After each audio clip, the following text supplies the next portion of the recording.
All right, guys. Calisthenics Bulk Day 21. And I'm a bit pissed off, I'm a bit ticked off.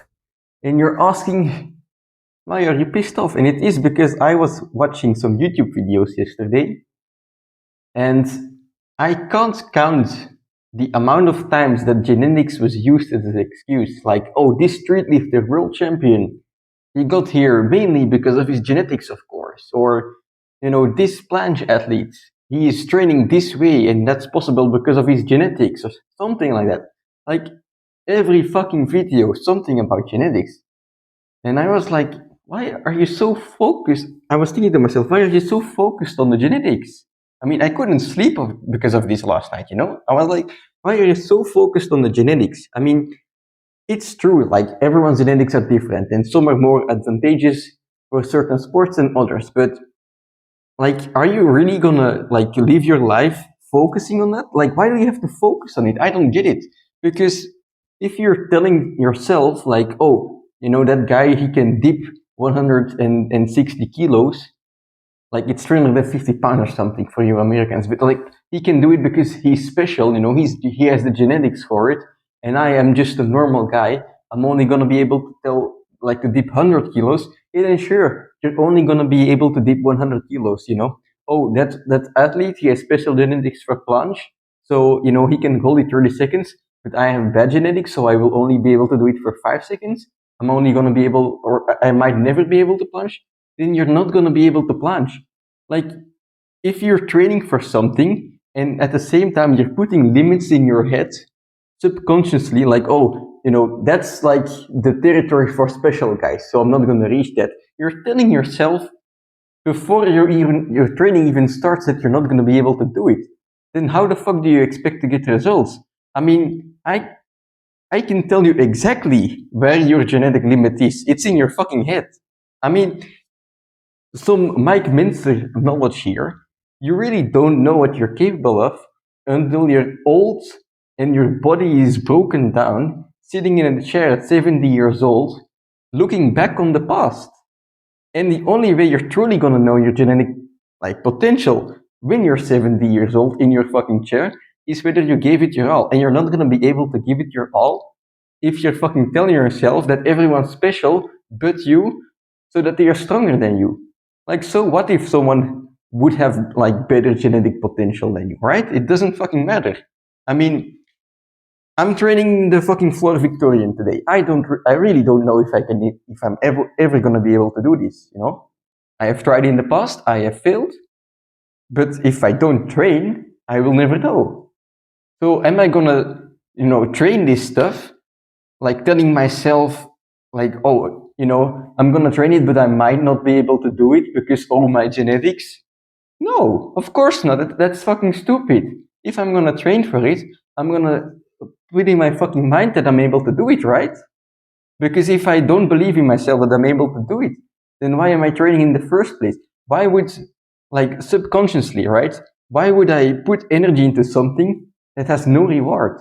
So if you don't fucking think that you're gonna be able to do it, that's your biggest limit. And it sounds corny, but it's so fucking true. Like, when someone tells you, oh, today I can't go for a run because it's cold outside, you call him a fucking bitch because he's making excuses.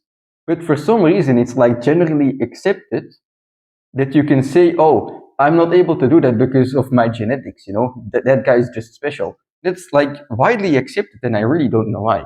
Anyway, I'm gonna do a fucking set here because I'm rambling on. And then I'll explain what I'm doing. So, let's go.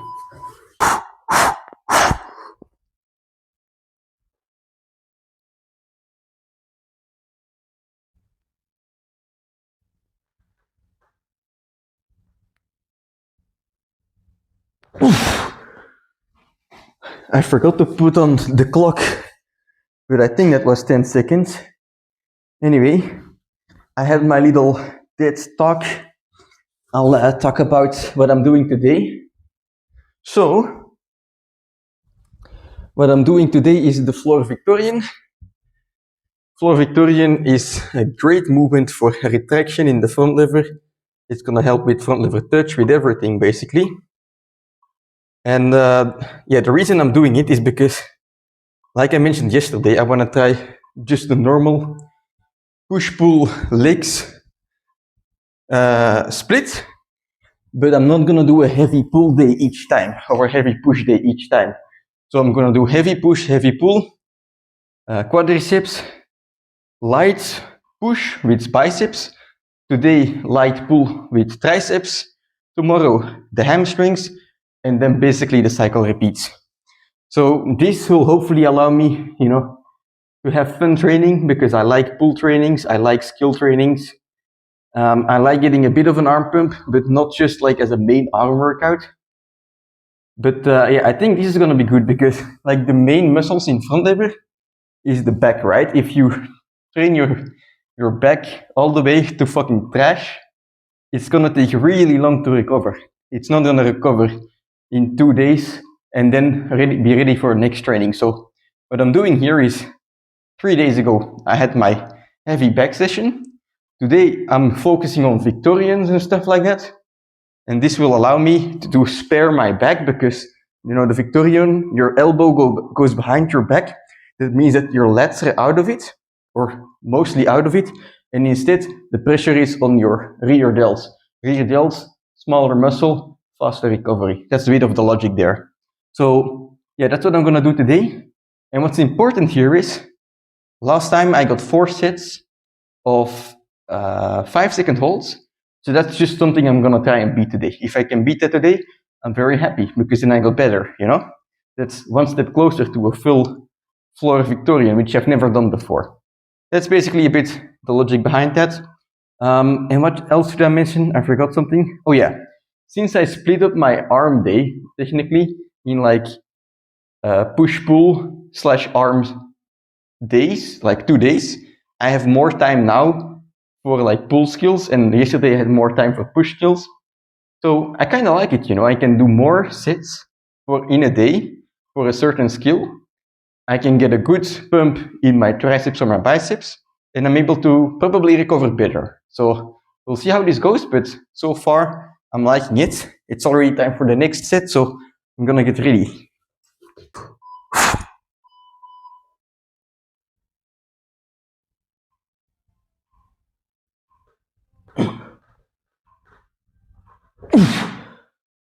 Alright, that was 8 seconds.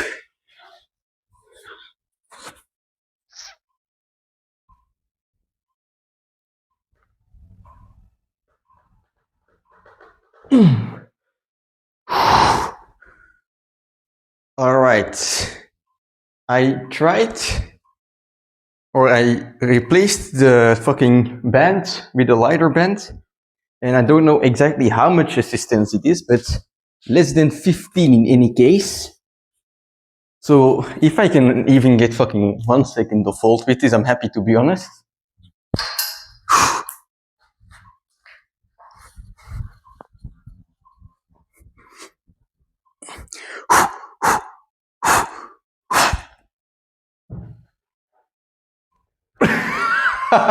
And I can't. Alright, let's just do a fucking Victorian then.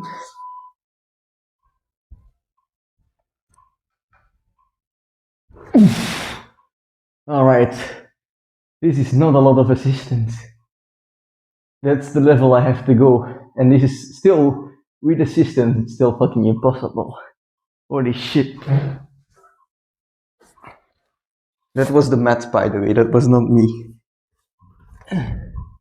Alright, I'm gonna do some tucked floor Victorians with just my body weight. I wonder if it's gonna be possible after all those other holds. But I'm just gonna try, and then if possible, do a few sets of this.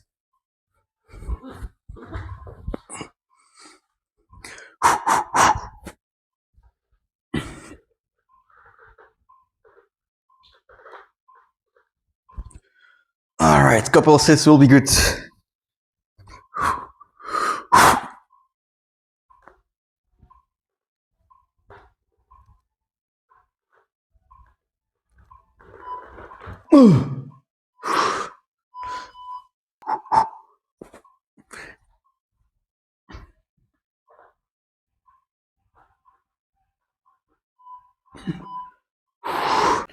Alright, I'm gonna superset this with a dragon press.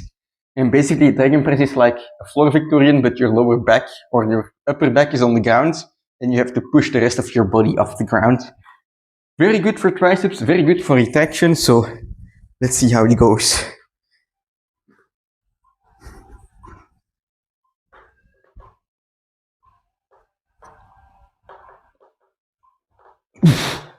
Whew. Been a long time since I did that. Okay, floor Victorian, Victorian, tuck floor Victorian, and then dragon press. Always good ways to kill your rear delts, you know. And in the Victorian and the dragon press, because your arms are straight, you have some triceps too. So good accessories for front lever, I would say. Now we have activated the rear delt and the triceps a bit. Now we're gonna still have a little bit of rear delts, but mostly triceps with the impossible dip. It's been a while since I've done this because last time on the arm day I didn't do it. But today, we're gonna go back to the impossible dip. I'll start with a warm-up set. That's gonna be best. And basically, where I left off, I got 3 sets of 4 reps on the impossible dip, I believe. My best rep PR is 5 reps for 1 set. So we're just gonna see if we can, pick up where we left off. First, a warm-up though.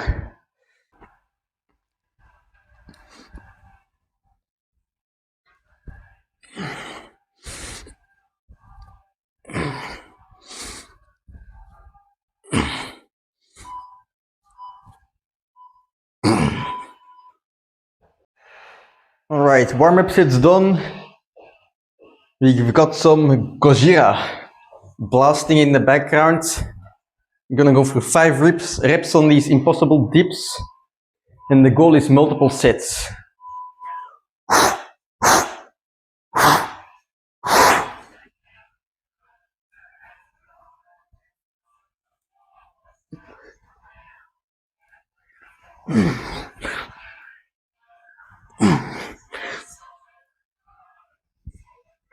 Come on.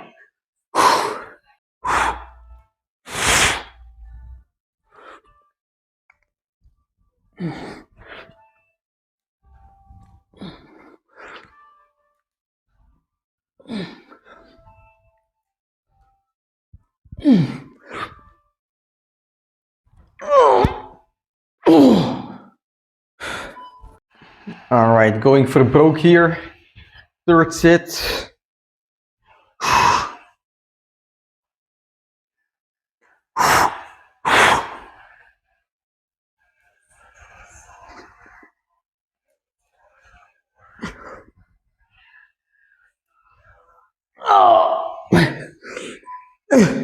Fuck.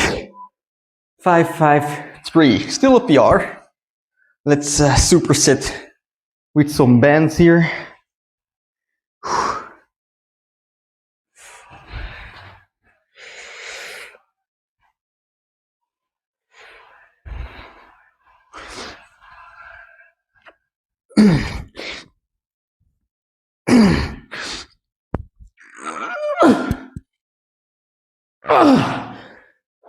One more set with the bands, and then we can move on to some isolation for the triceps.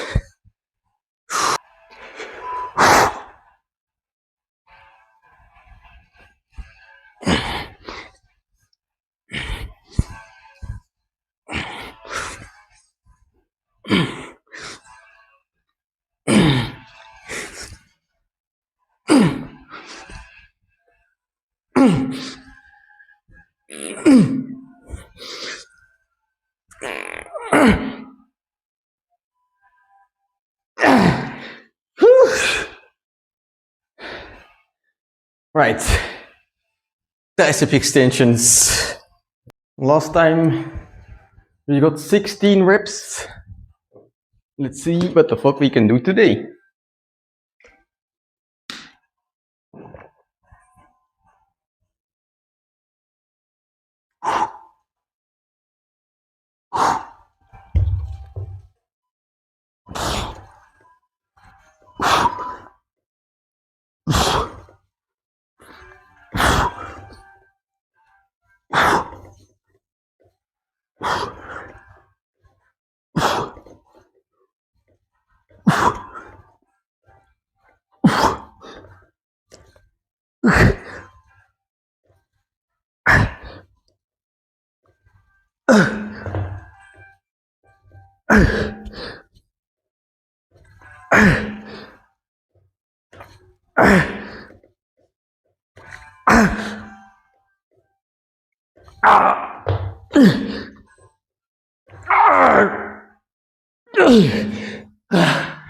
Right, 18.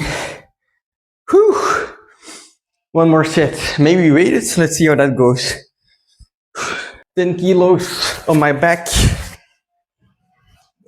Let's see how it goes.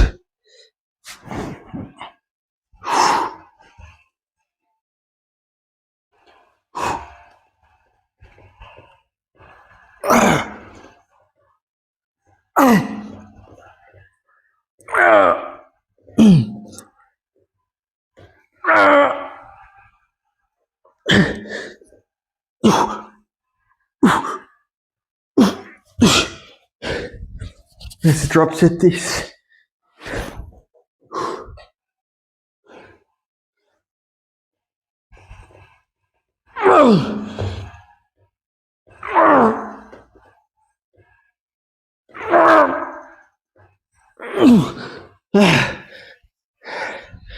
All right, that's enough. All right, my triceps feel fucking bloated as fuck. This might be the best triceps day I've ever done in my life. Like, I really don't focus on triceps. But like doing it like this, with the Victorians in the beginning,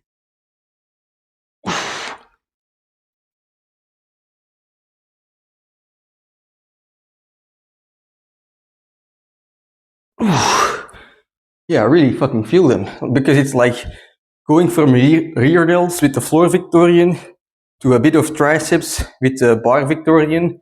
I tried one hold, and then a bit more with the dragon press, and then more and more, well, mainly triceps with the impossible dips, and then just finally like isolation at the end. So it's like a bit of a gradient, you know, or like an evolution of going from the rear delts to the fucking triceps. Feels pretty fucking good. All right, so no need to say it really. Successful workout, very satisfied. And yeah, I'm just gonna repeat this next time because I feel now like my triceps are fucking pumped. But tomorrow I have like a leg day to let my triceps recover as well. And then after that we have push, which will use a bit of triceps of course, but it's gonna be all right, you know? And I feel like with this way I'm gonna have even better recovery. And also just a quick life hack, like during these winter times, you think you're sleeping enough, but still you're tired. Guess what? You're not sleeping enough. I was like sleeping every day 8 hours and I was fucking tired. And I was like, how is this possible? And then one day I just said, fuck it. And I went to bed at like 8:30. I slept for like 9.5 hours. I did that for a couple of days and now everything is fine. Like my recovery is way better. I'm feeling way better. I'm not tired. So it's just like when there's barely any sunlight, you know, you need a fucking lot of sleep. I mean, that's the shit part about winter, but other than that, I quite like it. So yeah, to round up today, don't get fucking limited by your genetics, you know. That's the most important part. You're gonna get the furthest, not thinking that anyone is special. That guy, he did 150 kilo dips. Great, I'm gonna do it too. That guy, he did 30 seconds of plunge. Great, I wanna do that too, you know. There is, I think actually, calisthenics is one of the best examples of genetics don't matter as much as you think. Because there are people like bigger than 180 centimeter, you know, 6 feet and more tall, spamming planche, you know, 40 planche push-ups to presses, Maltese press 5 times, like insane stuff. 1 arm front lever, 1 arm planche, 1 arm handstand, Hephaestus. Kalis Rama is an example of that. And even back in the day, I don't think he's like training a lot anymore, but Jordan Stanchev was like a guy who motivated me so freaking much when I just started out. He's like 1 meter 80 and he had the widest and like this just most raw Maltese ever, you know? It was just, he did his Maltese and you could fucking see an aura around him, like something like, it's like fucking anime, because he was just, you could see him putting out so much power and his Maltese was so wide. Like he had long arms, he had, like, he was more than 1 meter 80 centimeters, and that, which is like 6 foot plus. And he was just doing like Maltese for 20 seconds and it was completely level. And then you have people are like, who are like 1 meter 75 and 75 kilos, and they're like, oh yeah, I'm tall and heavy, I can't do the planche. And I'm like, what the fuck? There's like, especially in the new generation, you know, there's like this guy, I don't even know his name, but he's like 1 meter 85, 6'1", 6'2", I guess. He's like 85 kilos, and he's flying in planche. He's doing 1 arm planche. And you're telling me, you know, you can't do it because you're 1 centimeter taller than that guy? Just, you know, it's an excuse. And the second you can get over that excuse of, oh, I don't have the good genetics, that's when you're gonna start making the progress, you know? Because that's when you have like the limiter in your mind gone, you know? Now, right now you're limiting yourself in your mind by saying that other people are special and that it's like the things that they are doing are because they are special and it's not for you. So enough rambling on about that. Tomorrow we have a leg day. It's gonna be fucking painful because I have to get up at 4, I believe, in the morning. But we're gonna do it anyway. And we're gonna get huge fucking gains. See you tomorrow.